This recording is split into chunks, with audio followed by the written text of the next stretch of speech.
والوں تم پر روزے فرض کر دیے گئے جیسے تم سے پہلوں پر فرض کیے گئے تھے، اس لیے فرض کیے گئے ہیں تاکہ تمہارے اندر تقوی پیدا ہو، تم پرہیزگار بن جاؤ، تم بچنے والے بنو دنیا میں گناہوں سے، تاکہ تم بچنے والے بنو ان گناہوں کی وبال جہنم سے۔ دنیا میں گناہوں سے بچو تاکہ آخرت میں جہنم سے بچو۔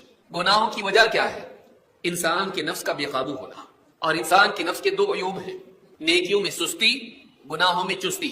نیکیوں کے باب میں انسان سستی کا شکار ہوتا ہے، نفس کہتا ہے آرام کر، کیوں مشقت اٹھاتا ہے، اور گناہوں کے بارے میں نفس انسان کا رغبت دلاتا ہے، لذتوں کی طرف انسان کو بڑھاتا ہے، ایسی لذتیں بھی جو حرام ہیں، اور انسان چونکہ نفس کو اپنے قابو میں رکھنے کی صلاحیت اس میں نہیں ہوتی ہے، لہذا نفس اس کو گھسیٹ کے ان گناہوں میں لے جاتا ہے، یا نفس اس کے پاؤں پکڑ کر اس کو نیکیوں سے روکتا ہے۔ نفس کا غلام بننے کی بجائے اپنے نفس کو شریعت کے اور علم کے تابع کرنا، اور نفس کو آمادہ کرنا اللہ کی طاعت پر، اور نفس کو گھسیٹ کے روک لینا گناہوں کے راستے پر جانے سے، یہ صلاحیت انسان میں اگر ہے وہ کامیاب ہے۔ اگر آدمی میں یہ صلاحیت نہیں ہے کہ اس سوار کی طرح ہے جو سواری اس کے کنٹرول میں نہیں ہے، اس کو کھائے میں لے کے جاتی ہے، لیکن اگر وہ لگام کھینچتا ہے اور سواری رک جاتی ہے تو یہ سواری پر سوار بھی محفوظ رہے گا، کامیاب رہے گا، وہ منزل تک جائے گا۔ لیکن ایسا سوار جس کی سواری منمانی کرتی ہو، جہاں چاہے اس کو لے جاتی ہو، ایسا آدمی منزل تک نہیں پہنچتا ہے۔ کون آدمی چاہے گا کہ اس کی گاڑی اس کے کنٹرول میں نہ رہے، آؤٹ آف کنٹرول ہو جائے؟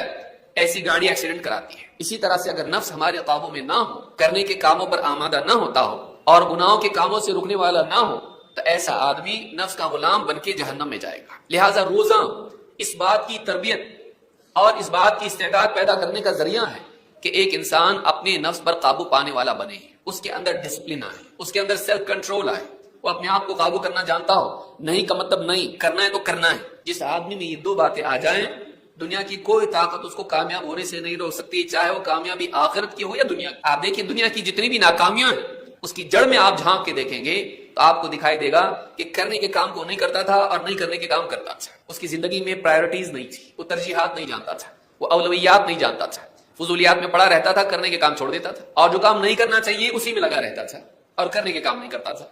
یہ ناکامی کی جڑ ہے، اور روزہ آپ کو اس بات کے لیے تیار کرتا ہے کہ آپ اپنی چاہت کی بجائے اللہ کی چاہت کو پورے کرنے والے بنے۔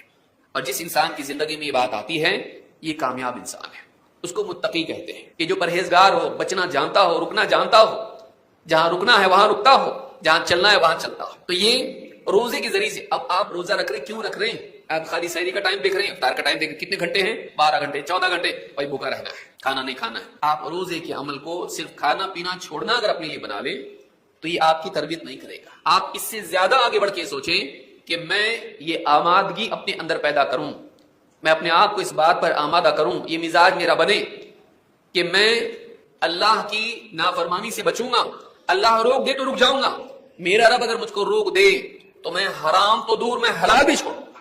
محنت سے کمایا ہوا کھانا ہے، حلال غذا میرے سامنے ہے، پانی میرے سامنے ہے، میں گناہ تو گناہ اپنی ضرورتوں کو چھوڑنے کے لیے تیار ہوں اگر میرا مالک حکم دے۔ کھانا میری ضرورت، پانی میری ضرورت، لیکن اللہ اگر مجھ کو حکم دے دیں تو میں گناہ تو بہت دور کی بات ہے، میں تو حلال کھانا بھی چھوڑ دوں گا، اپنی ذاتی ضرورتوں کو بھی چھوڑ دوں گا۔ کیوں؟ میرا رب حکم دے رہا ہے۔ یہ مینٹالٹی کا بننا، اس مزاج کا بننا، یہ روزے کا حاصل ہے۔ اگر آپ کا مزاج بن رہا ہے کہ دوست آپ کو گناہ کی دعوت دینا ہے، فلم دیکھنے کے لیے بول رہا ہے، ناچ گانے کی پارٹی میں لینے کے لیے آپ کو آ رہا ہے، اور آپ کہے ذرا رمضان کا مہینہ، ذرا رمضان تک رک جا، جیسے ہی رمضان ختم ہو جائے گا پھر میں فری ہوں، تو آپ نے روزے کو صحیح ڈھنگ سے نہیں رکھا، آپ نے رمضان کا مقصد نہیں سمجھا کہ آپ کے لیے رمضان کا مہینہ روزے کا عمل قید خانہ نہیں ہے کہ 1 مہینہ قید خانہ پھر 11 مہینے اپنے کو چھٹی ہونی شیطان کی طرح۔ تو بھی شیطان میں ہمیں فرق کیا تھا؟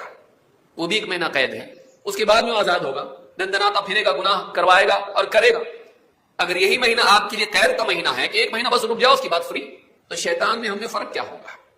یہ مہینہ ہمارے لیے تربیت کا مہینہ ہے کہ مہینہ بہت قیمتی ہے، اس مہینے میں مجھ کو تیار ہو جانا ہے کہ باقی 11 مہینے گناہوں سے بچنے کی کیپیسٹی پیدا ہو۔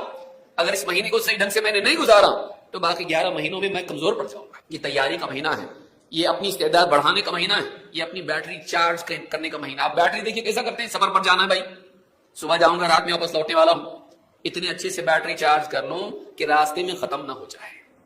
کتنا سوچتا ہے اپنی بیٹری کی، اپنے موبائل کے فون کی بیٹری کے بارے میں سوچتا ہے، اپنے ایمان کے، تقوی کی بیٹری کے بارے میں کتنا سوچیں لوگ۔